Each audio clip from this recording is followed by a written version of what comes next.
Hello guys, magandang morning, afternoon. Shout out mga kabiyahero.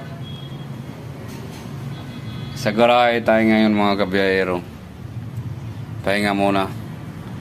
Yan sinasabi, magpahinga muna pag may time. Shout out kay Jobert Ubay na taga Bohol.